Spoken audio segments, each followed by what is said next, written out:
Hello, everyone, and welcome. You are watching Eagle News America. I'm Philip Toledo, coming to you from Atlanta, Georgia. Tonight, we have updates from several of our correspondents across the U.S., and they are standing by now to give us a preview of the headlines. Let's say hello. Chai Masadka in Waldorf, Maryland. Maryland's Prince George's County releases its school reopening plans. Mayan Manzano Guerzon in Sicklerville, New Jersey.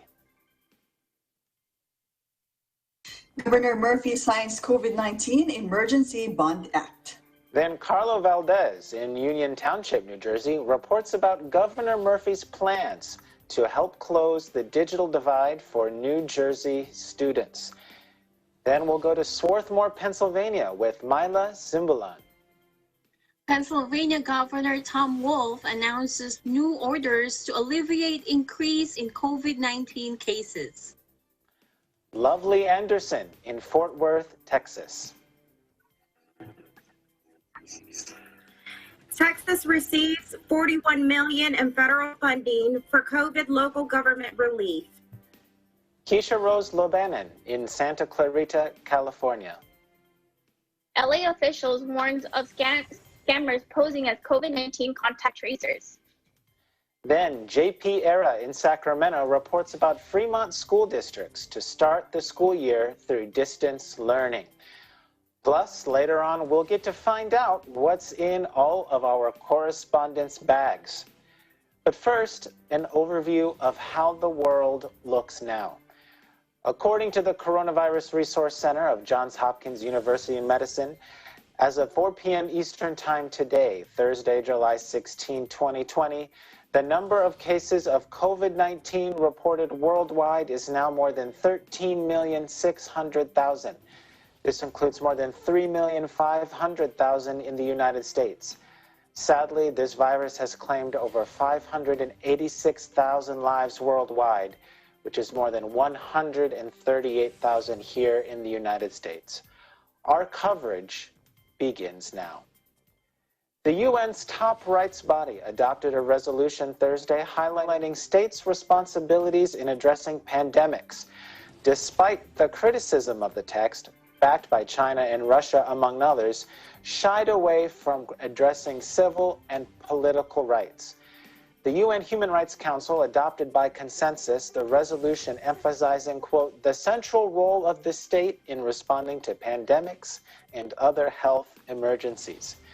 The text, which comes as close to 600,000 people have died from the novel coronavirus and over 13.5 million have been infected since the outbreak emerged in China late last year, points to, quote, socioeconomic consequences of such crises. It highlights the impact on sustainable development and human rights and insists that any emergency measures taken by states in response to COVID-19 must abide by their, quote, obligations under applicable human rights law. The text also stresses the importance of, quote, equitable and unhindered access to diagnostics, treatments, and vaccines, insisting that any vaccine developed against COVID-19 should be considered a, quote, global public good. But while the text sponsored by more than a dozen countries passed without a vote, it faced harsh criticism from the European Union and others for being presented hastily and at the last minute and for being too narrow in scope. The resolution affirms the leading role of states in responding to pandemics and other health emergencies. All of humanity is under siege as it is responding to this pandemic. Access to the tools cannot be based on how deep the pockets of a country are. In an interdependent world where we rise or fall together, and public health goods are necessary for survival and need to be accessible and not left to the invisible hand of the market to allocate, we need to collaborate. We regret the late circulation of this proposal as well as the hasty manner in which the main sponsors have conducted the negotiations. We believe that such an important topic deserves better preparation and more time for in-depth discussions. The EU is of the opinion that a number of important elements are missing from this resolution. We note the main sponsor's intention to have a resolution that focuses on the economic consequences of pandemics and on the need for states to limit the impact of economic setbacks that follow. However, this is the Human Rights Council.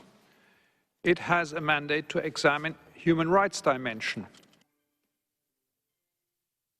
In other news, White House Press Secretary Kayleigh McEnany says the United States keeps, quote, every option on the table with regards to China, as both superpowers have been crossing swords on a rising number of fronts, including Beijing's policies on Hong Kong.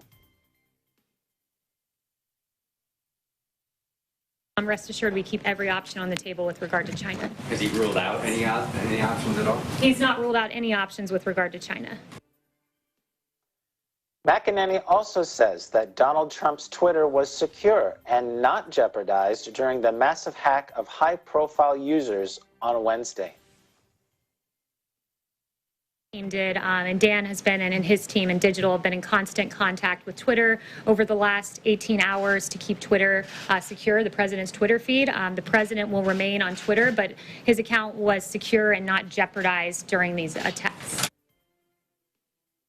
Twitter is investigating a massive hack in which high-profile users from Elon Musk to Joe Biden had their accounts hijacked by scammers, who the social network believes targeted its employees to gain access to internal systems.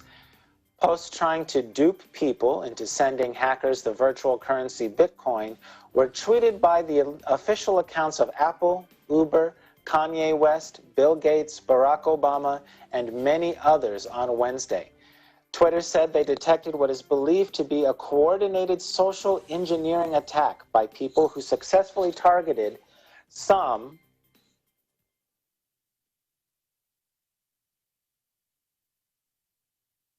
of their users, some of their employees with access to internal systems and tools. Meanwhile, Mike Chappell, an information technology professor at the University of Notre Dame's Mendoza College of Business, says scammers netted over $100,000 from over 300 individuals in a major Twitter hack that hijacked the accounts of high-profile users, including Barack Obama, Bill Gates, and Elon Musk. Right, their accounts weren't compromised. It's not that they gave up their password or anything like that.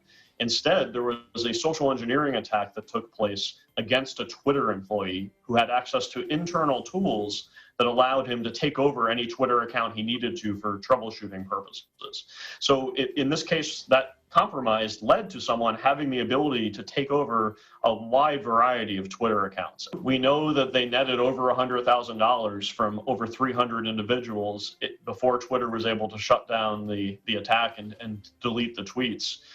We also don't know if there were more advanced techniques that were waged. So in their report, Twitter said that their investigation is continuing and they're still trying to determine what access the attackers had to internal Twitter systems. The intelligence report attributes to the attack to a group known as Cozy Bear, which is a Russian-affiliated hacking group that's engaged in many attacks in the past. Right? This group dates back to as early as 2014. And they're the group that is believed to have been responsible for the attacks against the Democratic National Committee in the United States and against other targets in the Netherlands and other countries around the world. Now, when we come back, we'll have updates from our Eagle News correspondents. This is Eagle News America.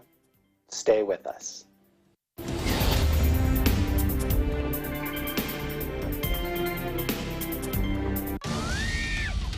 Matinding salpukan ng magagaling ang hindi dapat palampasin ngayong weekend. Ang angas nyo, grabe kayo.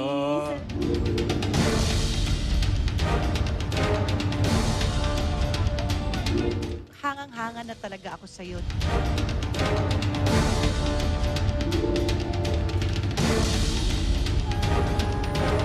This is what you call tagisan ng galing.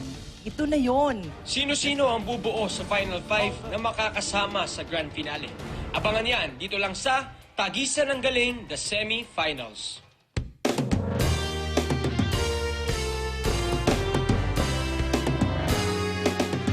Tagisan ng Galing is presented by SMC Infrastructure, building a better world. Sanmig sugar-free white coffee, puno ng white coffee taste without the sugar, kaya lower calories. Try mo na Sanmig sugar-free white coffee. Sarap ng white coffee, now sugar-free. Vet-approved Nutrichunks, the only premium dog food with active boost for optimum energy and prebiotics that help strengthen immunity. Just like Catherine Bernardo, gawing listo, ganado ang fur babies niyo. Listo ganado sa Nutrichunks. Magnolia Chicken Templados, delicious, ready to cook and freshly marinated daily. Pure Foods Luncheon Meat, pure sarap for every family. Star Chunky Cheese Corned Beef, ang cheesy ng corned beef mo. Walang duda, kids can tell na #1 ang Pure Foods Tender Juicy. Ang tender, ang juicy, ang sarap. Co-presented by Cooper, expert in air conditioning and electromechanical. Also engaged in structural, electrical, fire protection, plumbing, and sanitary services. Cooper, your ultimate MEPS and air conditioning solutions. Unlad Incorporated International, fight against global poverty. New San Jose Builders Incorporated. Canrib Corporation, your ventilation and air conditioning specialist. Vita Herbs Philippines Green Coffee, masarap, mabango, at healthy pa. Puerto Rico Resort and Convention Center, Cabiao, Nueva Ecija. I love Puerto Rico. In participation with Philippine National Bank, masasandalan ng pamilyang Pilipino saan man sa mundo. PNB, you first. Rain or Shine Elastomeric Waterproofing Paint, Matimco. R Square Variables Incorporated, Compizel Enterprises, Saisho International Trading Corporation, DN Steel, EMAC UPB Roof Corporation.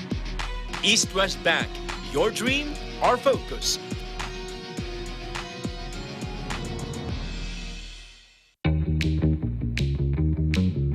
Hey, Gretchen Ho here, and I'm a white coffee lover. Creamy kasi, and very yummy. Pero mas masarap kung hindi nakaka-guilty. Check my new discovery, Sanmig Sugar-Free White Coffee. Puno ng white coffee taste without the sugar, kaya lower calories. Try mo na! Sanmig Sugar-Free White Coffee. Sarap ng white coffee, now sugar-free.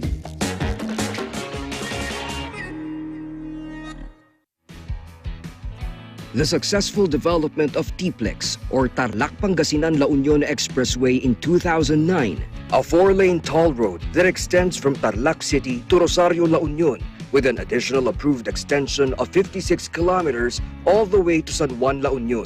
This is expected to reduce travel time to Baguio and other provinces in northern Luzon.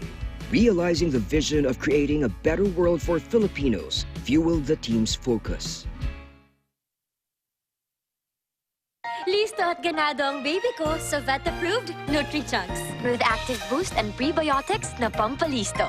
Made with real meat, with essential nutrients to help them grow healthy and happy. Listo, ganado sa Nutrichunks. Ikaw lang ang star ng buhay ko. Para sa akin, perfect ka. Ang cheesy ng corned beef mo. Pag Star Chunky Cheese Corned Beef, sarap ng corned beef, inangat pa ng real cheese cubes. Star Chunky Cheese Corned Beef.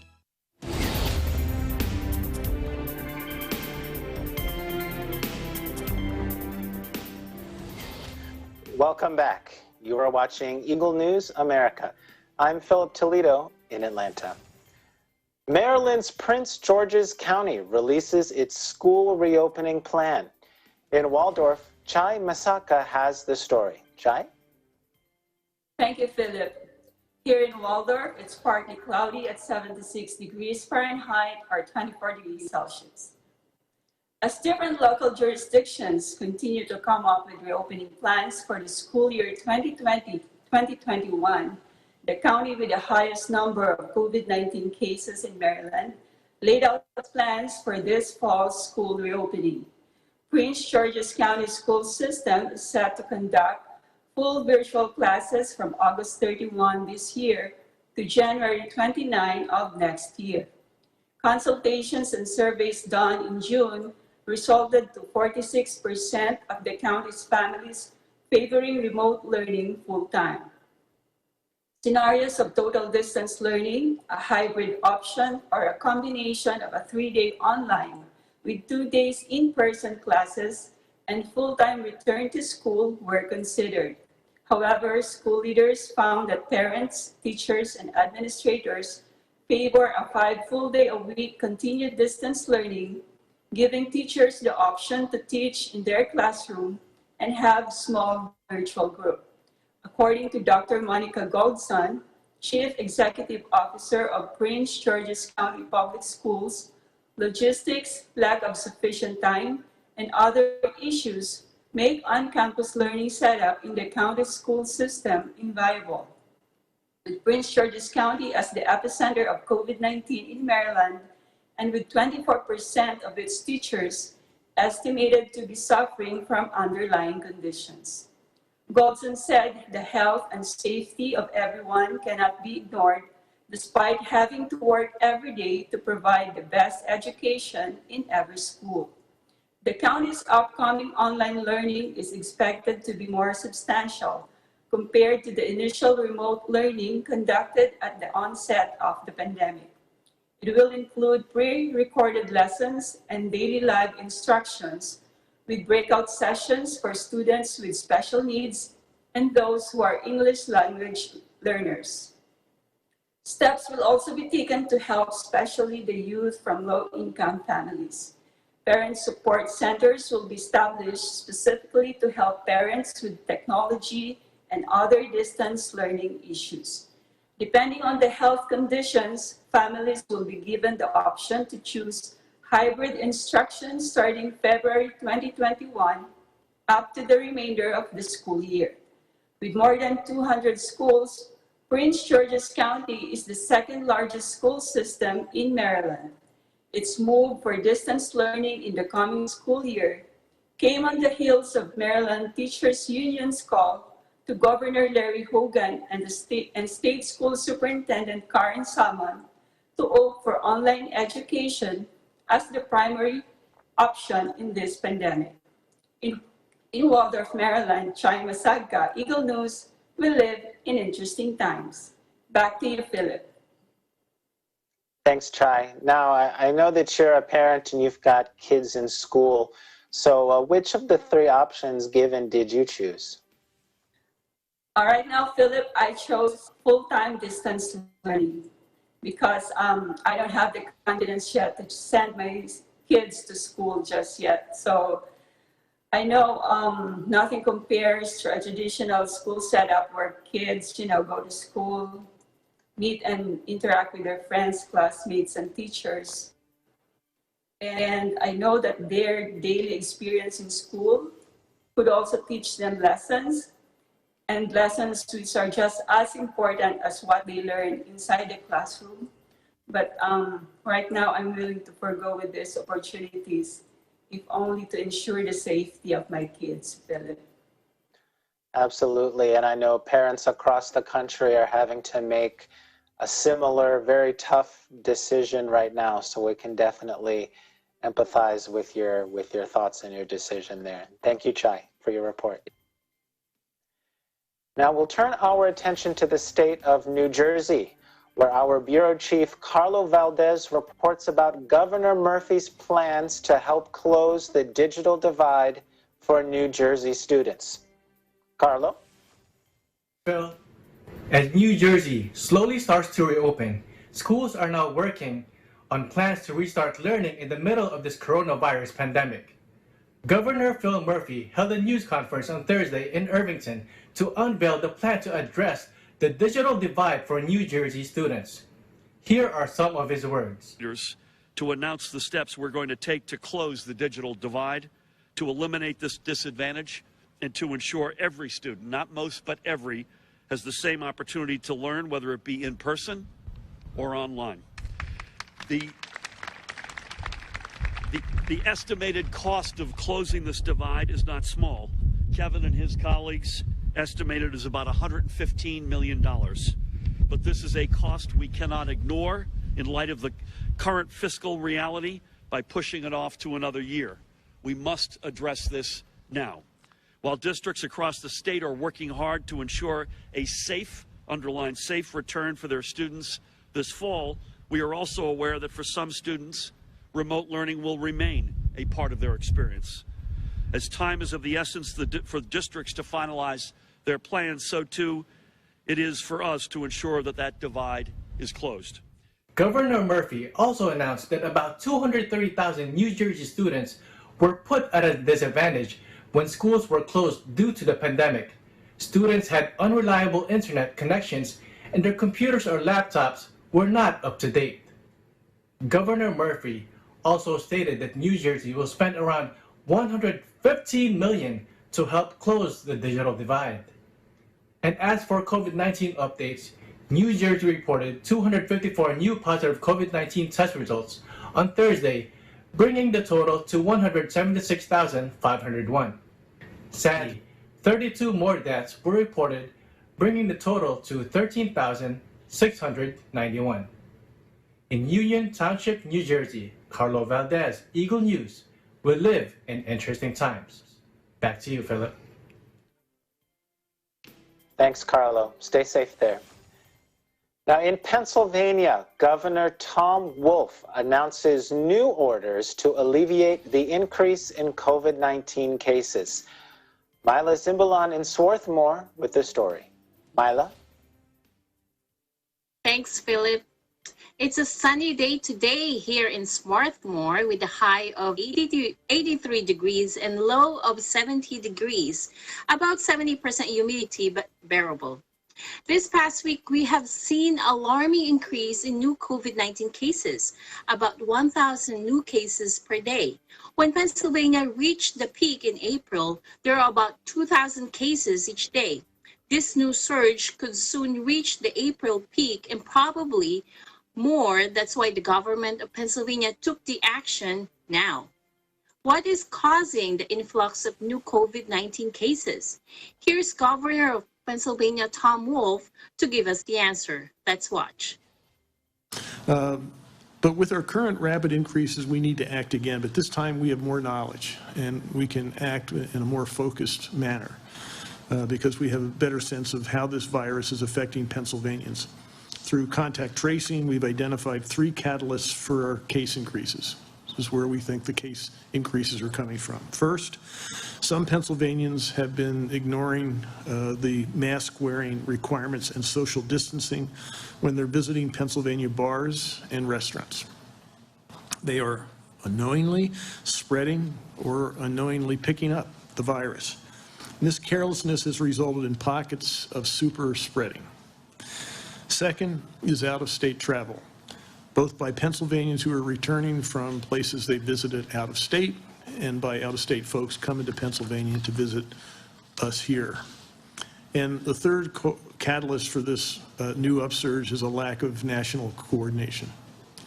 And that has resulted in states in the South and Southwest especially not committing to the things they should have done to keep this virus from spreading. Unfortunately, this virus does not respect state boundaries.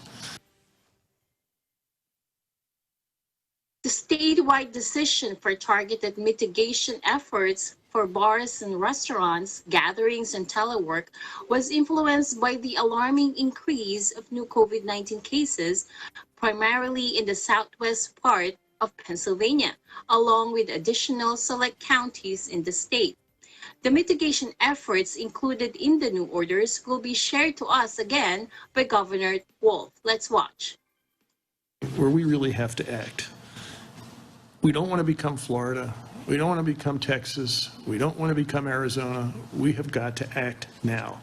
So today I'm going to be signing an executive order that will implement the following mitigation efforts across Pennsylvania. First, restaurants will reduce their indoor capacity to 25%.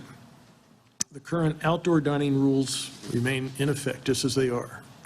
Second, on-premises alcohol consumption will be limited to service with meals only. Cocktails to go and carry-out beverages are allowed. Third, telework must be implemented whenever possible. And fourth, indoor gatherings will be limited to 25 people, and outdoor gatherings remain at a maximum of 250 people. As I've said, we are using the information we have gathered over the past few months to create these mitigation efforts based on how the virus spreads, how it's spreading in actuality right now in Pennsylvania.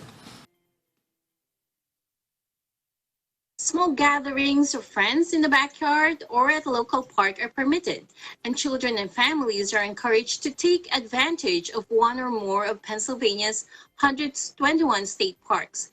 Children can visit local playgrounds, community pools, and enjoy outdoor activities with family while practicing social distancing and wearing masks. In Swarthmore, Pennsylvania, I'm Alison Bullen, Eagle News. We live in interesting times. Back to you, Philip.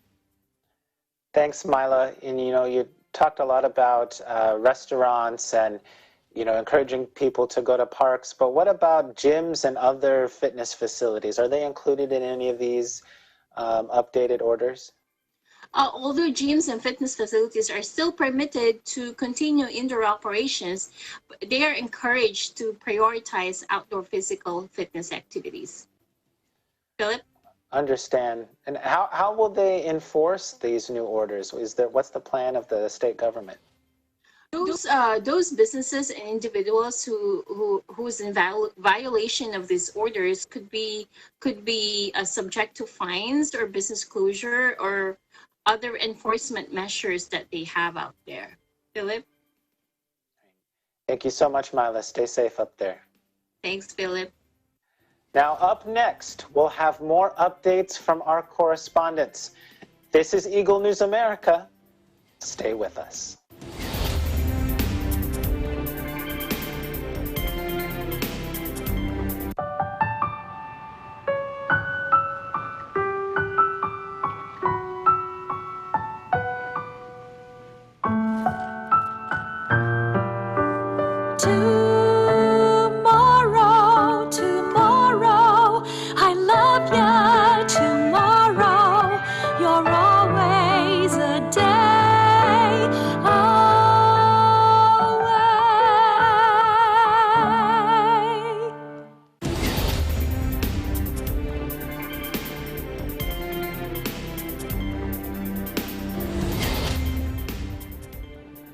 Welcome back.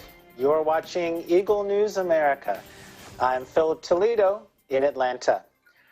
New Jersey Governor Phil Murphy signs the COVID-19 Emergency Bond Act. In Sicklerville, Mayanne Manzano-Guerzon has this story. Mayanne? Thank you, Philip. Beginning with some weather update, it's partly cloudy here in Sicklerville, New Jersey at 72 degrees Fahrenheit or 22 degrees Celsius. Earlier today was sunny with clear skies and the high was forecast as 80 degrees Fahrenheit or 20 degrees Celsius.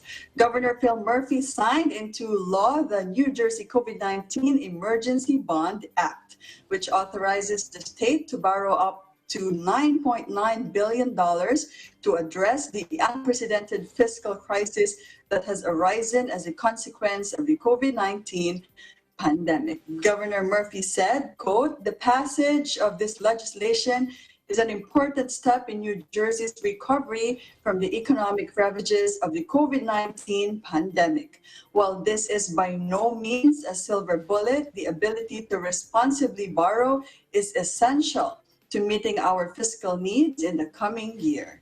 End quote. Under the law, the state has authority to issue bonds totaling to $2.7 billion for the remainder of the extended fiscal year of 2020, which runs through September 30, 2020, and up to an additional of $7.2 billion for the 9-month fiscal year of 2021 that runs from October 1, 2020 through June 30 of 2021 for a combined amount of up to $9.9 billion to be issued over the two periods. The state is authorized to borrow either through the issuance of general obligation bonds that can be sold to investors or through the federal government's municipal liquidity facility, which was established to help states and local governments across the country deal with the fallout from the pandemic. The state is also authorized to refinance bonds issued pursuant to the Bond Act. Debt serviced on this bond issuance will be repaid through the state's general fund. Governor Murphy stressed that the state plans to borrow only what is necessary to speed New Jersey's recovery from this unparalleled recession. Additionally, Governor Murphy said, quote, "The current economic crisis is virtually unprecedented in both its severity and swiftness. Our unemployment numbers and drop in revenue have both far outpaced the worst months of the Great Recession." So while we see this bill as an important step, our ultimate recovery will depend on a number of factors, including additional federal aid and savings within state government, end quote. Meanwhile, here is today's statistical report of New Jersey's COVID-19 cases. According to the Department of Health of New Jersey, there is 396 new positive cases reported today, bringing a statewide total of 176,278 New Jerseyans tested positive. Sadly, we have 27 new deaths, adding to a total of 13,660 fatalities. New Jersey is currently on stage 2 of its road to recovery. In Sicklerville, New Jersey, May and Manzano Garzon, Eagle News, we live in interesting times. Back to you, Philip. Thank you, Mayan. Now, I know you covered a lot about the bonds and the money that the state will be able to raise, but for the the average person, how does this COVID-19 Emergency Bond Act, how is it beneficial to New Jerseyans? Philip, according to the state officials of New Jersey themselves, this COVID-19 Emergency Bond Act will enable basically the state to provide the resources needed to respond to the economic crisis experienced by all the individuals, all the New Jerseyans and businesses alike, especially now that we are experiencing this pandemic. It will also enable the state to continue to provide all of the government services to all of the New Jerseyans that are very important during this time of pandemic. Philip? Absolutely. Thank you so much for your report, Mayan, and we'll see you at the end of the broadcast when we take a look in everyone's bag. Yes, thank you, Philip. Thank you. Now, the state of Texas receives $41 million in federal funding for COVID local government relief. In Fort Worth, Lovely Anderson has the story. Lovely? Thank you, Philip, and howdy for the Lone Star State. Let's beat this heat and 98-degree weather here in Fort Worth, Texas today. On Wednesday, Texas Governor Greg Abbott announced that his public safety office will provide $41 million in federal funds to aid. These funds come from the Coronavirus Emergency Supplemental Funding Program. The first rounds of awards totaling $7 million will be distributed this week. Major cities such as Austin and the city of San Antonio are among the ones approved to receive these funds as of today. The financial award will be used by local units of governments for first responder overtime and hazardous pay, equipment and supplies that support telework and technologies, social distancing, and personal protective gear. The program also provides financial assistance to cities and counties to address the public safety challenges posed by the outbreak of COVID-19. Governor Abbott thanked federal partners for their support and ongoing collaborations as Texans work to mitigate the spread of COVID-19. And also, in related news earlier this week, Governor Abbott also announced that the U.S. Department of Defense has activated additional U.S. medical task forces to assist the state's efforts to combat COVID-19. At the governor's request and as part of a whole-of-a-nation approach, a team has arrived in San Antonio. An additional task force team arrived in Texas to support the Houston region today. More teams will be sent out to additional locations across Texas as identified by ongoing assessments. These teams consist of medical and support professionals, which are being deployed to support medical needs in hospitals throughout the state. Our ongoing partnership with the federal government is crucial to meeting the medical needs of Texans as we combat COVID-19 in our communities, Governor Abbott stated. The governor has also announced Wednesday that the Department of Defense will surge resources to the Rio Grande Valley to help combat COVID-19. As the state of Texas mitigates the spread of COVID-19, we are continuing to work closely with local federal partners to identify outbreaks and provide our communities with resources they need to keep Texans safe, said Governor Abbott. These teams, coupled with our newly established partnerships with local hotels, will aid in our efforts to slow the spread of COVID-19 and ensure adequate hospital capacity in the Rio Grande Valley. As a reminder to my fellow Cowtown residents, Mayor Betsy Price says it best. She continues to remind us, in an effort to keep Fort Worth businesses open, we must wear a mask. Hashtag mask up. Hashtag y'all wear a mask. You've got to love our Mayor Betsy Price with her creative hashtags. In Fort Worth, Texas, I am Lovely Anderson. Eagle News, we live in interesting times. Back to you, Philip. Thank you so much, Lovely, for that report. And I grew up in Texas myself, so I know what 98 degrees feels like. In fact, it was 90 degrees. You know, it was cold here in Atlanta today. It was not only 90 degrees, but, you know, it's summertime, and I'm just curious with, you know, the heat and this pandemic that we're going through, what are the kids doing? How are your kids keeping themselves entertained during this summer break? You know, Philip, that's a very good question. To beat this Texas weather, this heat right now, you know, we typically do our periodic runs to for our milkshakes, our slushies. We're all about the ice cream here. There's not a day that doesn't go by that we don't get our slushies, our 7-Eleven slushies, and our ice cream. So it's definitely well needed, and they deserve it in this heat. Absolutely. Well, thank you so much, Lovely. We'll see you here at the end of the broadcast for a look in your Texas bag. Los Angeles officials warn of scammers posing as COVID-19 contact tracers. In Santa Clarita, Keisha Rose Labanon has the details. Keisha? Thank you, Philip. And hello from Santa Clarita, where it is 90 degrees Fahrenheit or 32 degrees Celsius. Now, Los Angeles City and county officials are warning residents to be careful of individuals pretending to be contact tracers.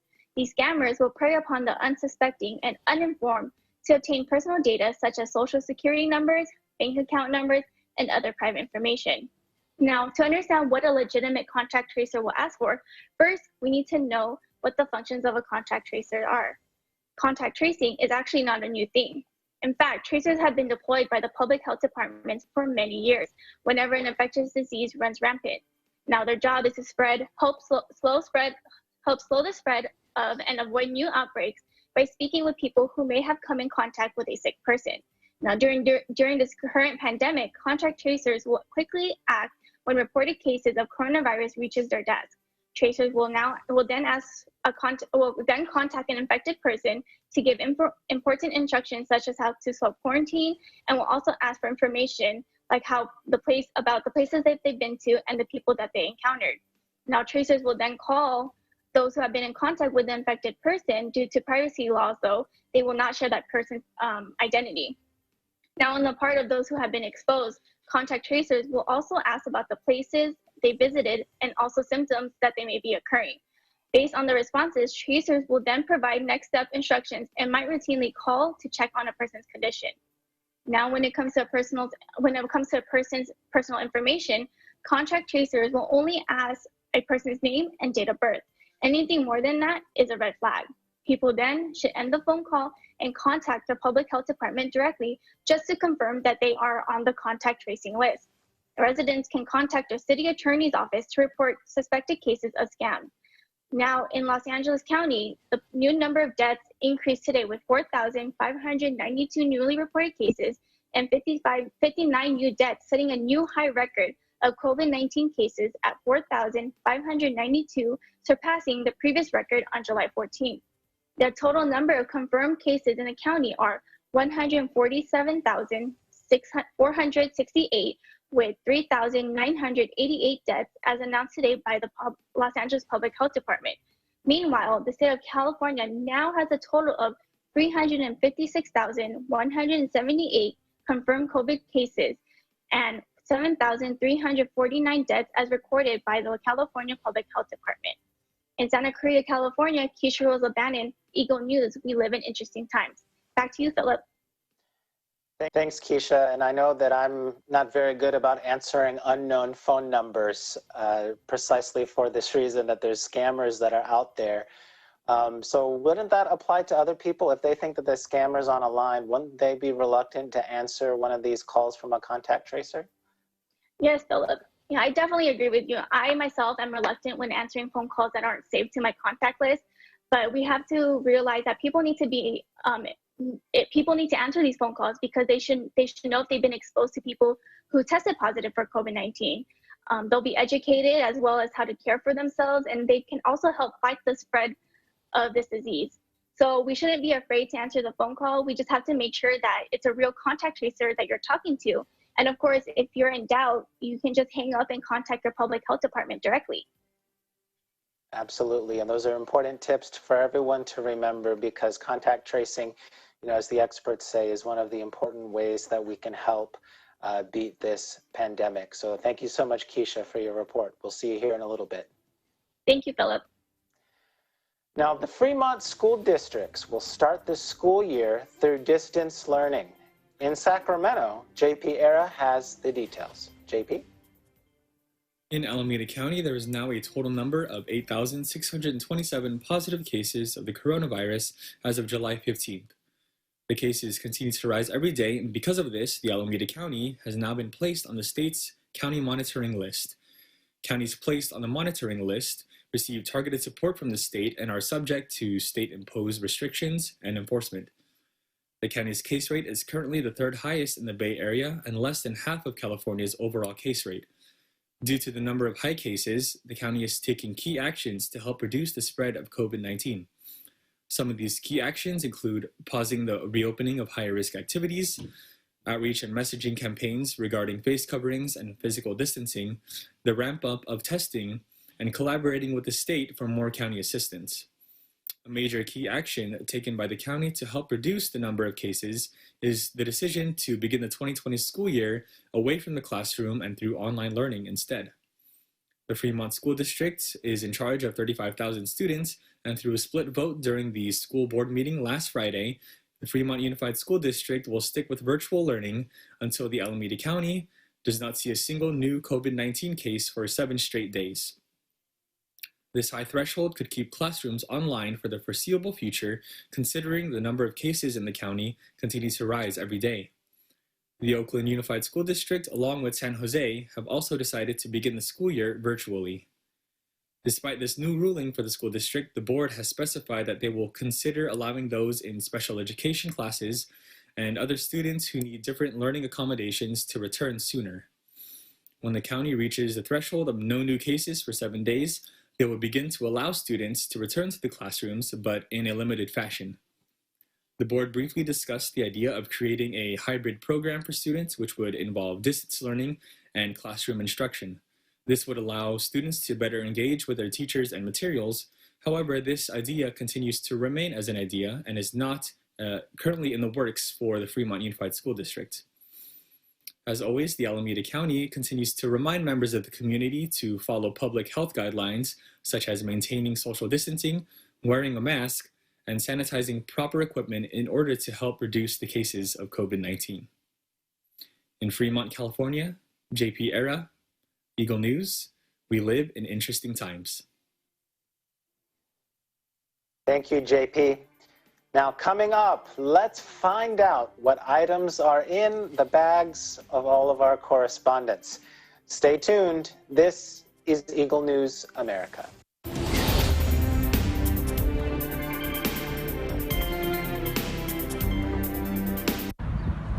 Ein sonniger Tag heute hier in Berlin vor dem Bundestag. Ich bin Irene Juliet Arzadon und möchte diese Gelegenheit nutzen, um ein paar Worte mit euch zu teilen. An alle Menschen da draußen. In dieser Zeit lasst uns nicht vergessen, den Menschen zu danken, die ihr Leben für uns opfern. Sei es die Menschen, die im Krankenhaus arbeiten, in den Altenheimen sowie in den Arztpraxen, aber auch an die Menschen, die im Lebensmittelhandel sich befinden. Die Kassierer, Manchmal reicht es aus, um ihnen ein freundliches Lächeln zu geben. Denn die Menschen, die heute am Arbeiten sind, weil sie nicht so wie einige von uns zu Hause bleiben können, die sollten wir wertschätzen. Ihnen sollten wir unseren Dank ausrichten. Darum lasst uns noch mehr zusammenhalten, sie wertschätzen.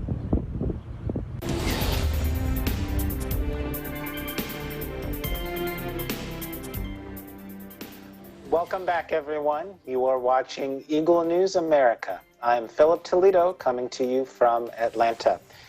We're going to lighten things up a little bit. Have you ever wondered what items are in your friend's bag? Some say we get a glimpse of someone's personality by looking at the contents of that person's bag.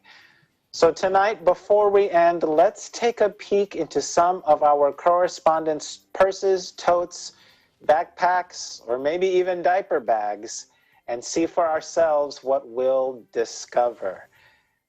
Which one of our correspondents want to go first? Maybe let's ask Chai there in Waldorf, Maryland. Could you show off your bag and what items you have there?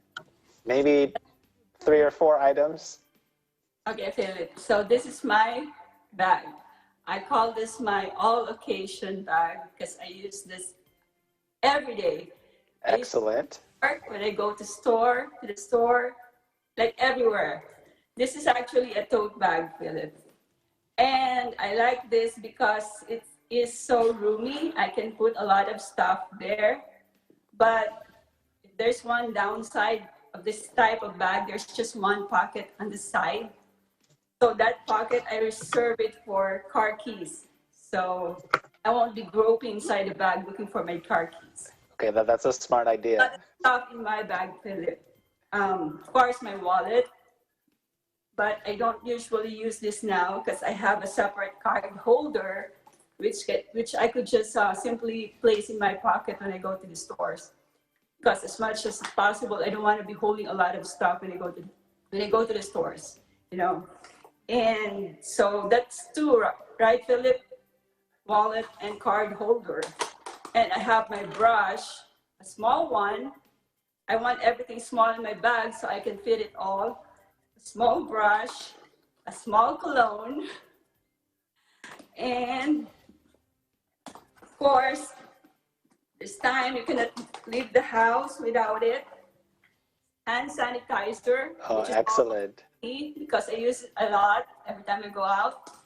And of course, I have an extra, where is it? An extra mask.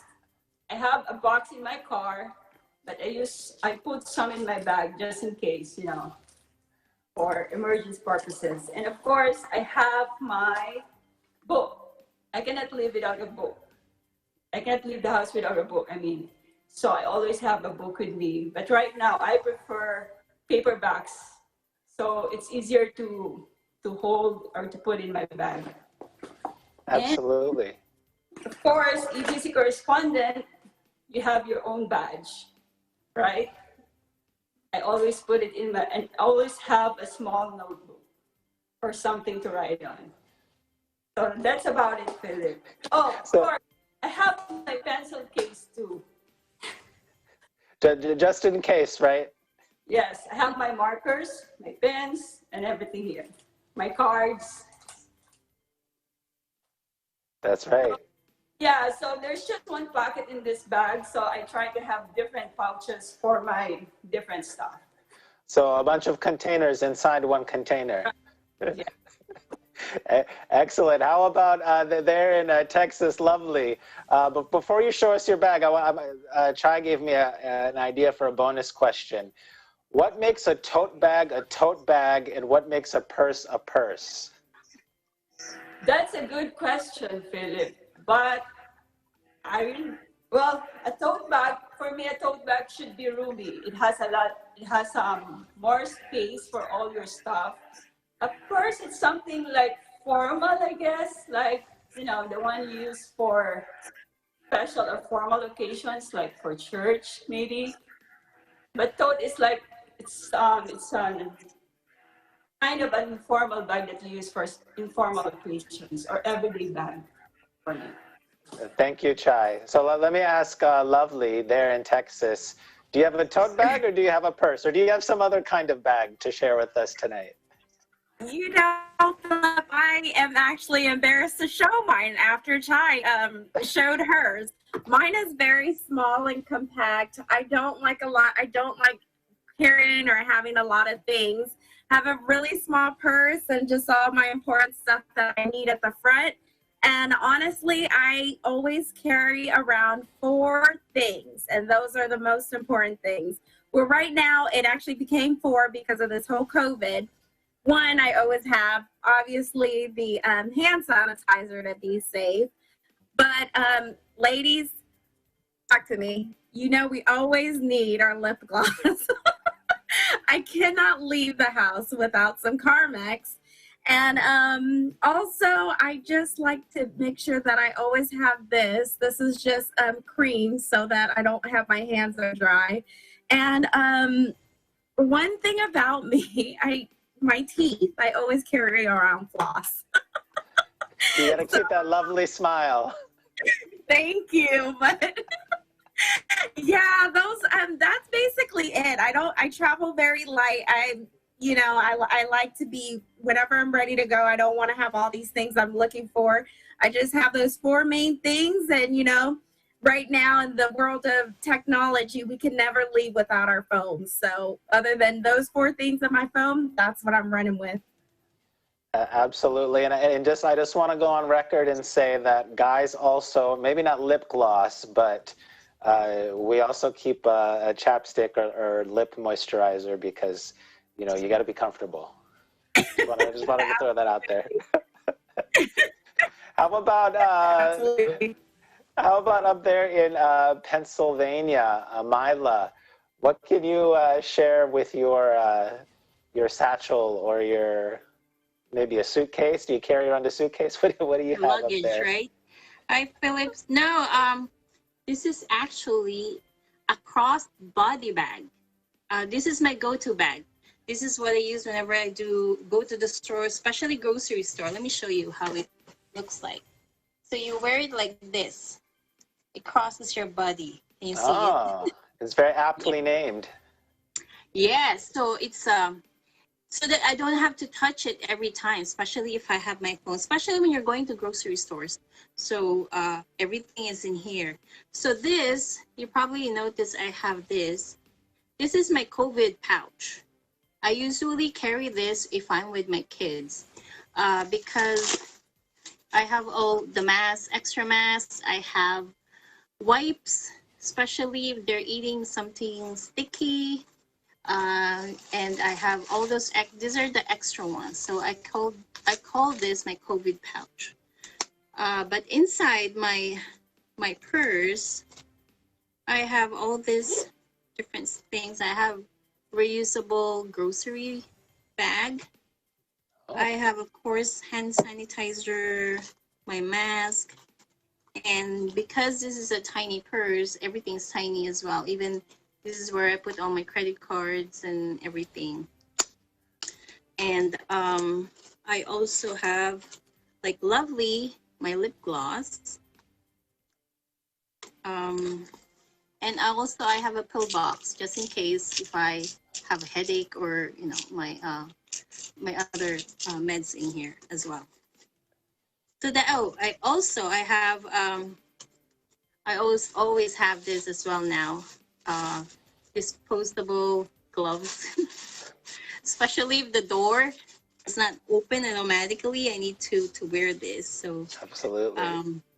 I'm kind of going into OCD now because of this COVID. So everything you have to be prepared.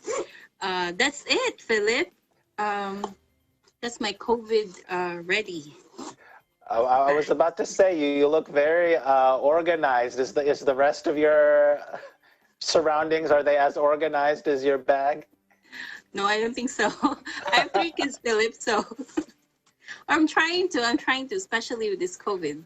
We have time to organize our things now.